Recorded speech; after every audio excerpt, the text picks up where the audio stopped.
Scuderia Ferrari arrives in Canada, the ninth round of the 2024 Formula One Championship, with a lot of confidence. This is the third race the Maranello team will tackle with the improved version of the SF24 single-seater. The car was updated following the introduction of the Aerodynamic package at the Imola circuit, after the excellent work done by the technical department led by Italian aerodynamicist Enrico Cardile, the Ferrari technical director of chassis and aerodynamics. However, the Maranello team still needs to optimize the new aerodynamic package. The Spanish Grand Prix at the Circuit de Catalunya in Barcelona was identified as the final test in order to fully understand how effective the updates can be. Thanks to a track that will test all the car's characteristics, including the few weaknesses identified in this first part of the 2024 Formula One campaign. This work began in the Emilia Romagna Grand Prix weekend, providing the first good results, but then was interrupted in the Monaco Grand Prix, despite the splendid race win achieved by Charles Leclerc and the double podium finish secured by the Maranello team, also thanks to Carlos Sainz's third place. On the narrow streets of the Principality, such evaluations are difficult because it is a completely unique street circuit on the Formula One calendar. The 4.361-kilometer Circuit Gilles Villeneuve in Montreal also has specific demands that are somewhat different from the average racing tracks, but without a doubt, the results will be more telling compared to the data collected from Monte Carlo.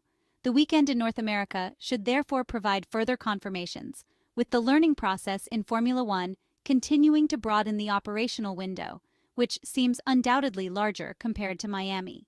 The main aspects the Ferrari technicians focused on regarding the setup of the SF24 single-seater are increasing top speeds while obviously maintaining the necessary grip level, along with further improving tire management.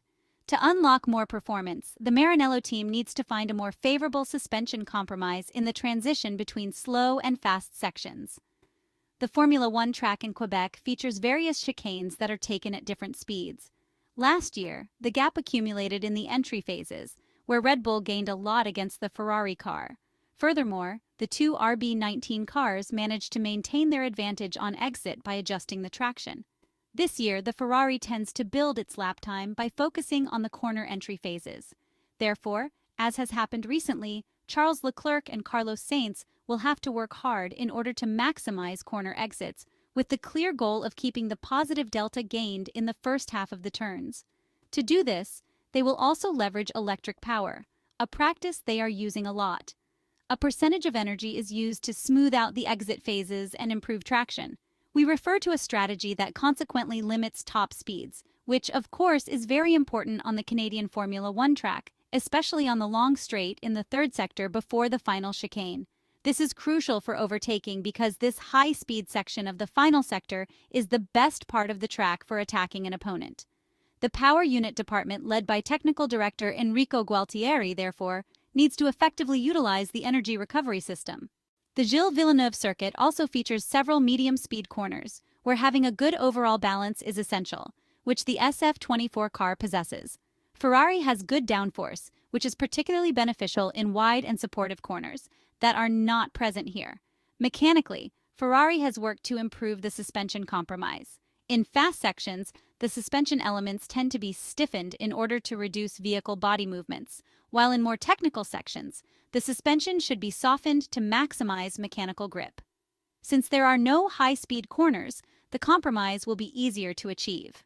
For this reason, we have to wait for the Spanish Grand Prix in Barcelona to get more concrete feedback, as this distinctive feature was more noticeable between the events in Imola and Miami. For the Maranello team, work on the front end will also be crucial.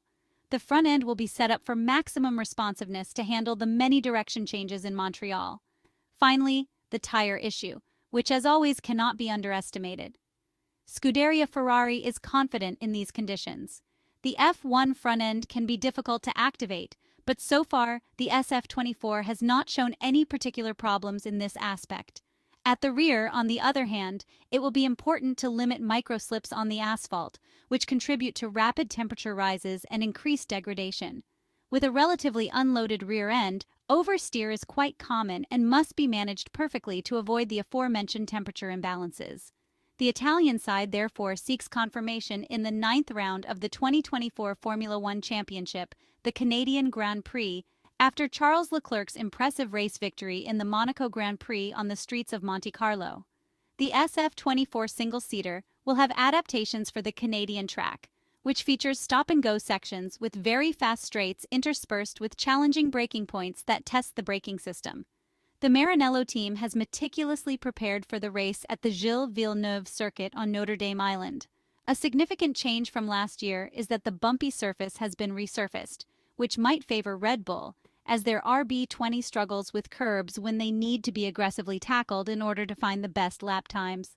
Ferrari team principal Frédéric Vasseur, highly motivated after the first and third place finishes for Charles Leclerc and Carlos Sainz in the 2024 Formula One Monaco Grand Prix, remains cautious but suggests that Ferrari is ready to compete at the top once again.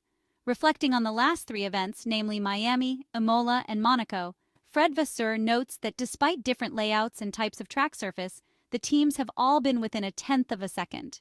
He acknowledges that while Ferrari did not dominate on the streets of Monte Carlo despite the race win, McLaren, Red Bull, and Ferrari have been consistently close, regardless of track type, tire compounds, and other race variables.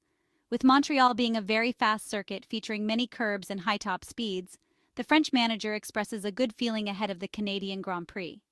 Simulations indicate a competitive Ferrari in Montreal. On paper, a medium downforce setup is needed, but the tendency is to aim for a medium-low downforce configuration, so expect a revised rear wing and the last flap of the front wing for this race. The medium wing used in the first 7 events of the 2024 Formula One Championship suited the old aerodynamic configuration. We will see in Montreal what the engineers led by Enrico Cardile, head of Ferrari's chassis and aerodynamics department, who returned after a motorcycle accident that caused rib fractures, have decided. The 49-year-old Italian technician is in the spotlight after a recent rumor reported by the media regarding his possible move to Aston Martin, but internally, there has been no official communication about any intention to leave the Maranello team. It is very interesting to note that operations in the Ferrari racing department are continuously evolving. The decision-making processes for the cars have changed with simulation work by combining computational fluid dynamics, wind tunnel, and simulator tools, therefore leading to more possible options for the race weekend before converging on final solutions. The main goal, considering cost limits due to the budget cap regulations and the desire to bring only performance-enhancing solutions to the track, is to reduce parts validated in the wind tunnel, with increasingly effective computational fluid dynamics work, enhanced by methodologies introduced by the recent technicians that have arrived from rivals Red Bull and Mercedes.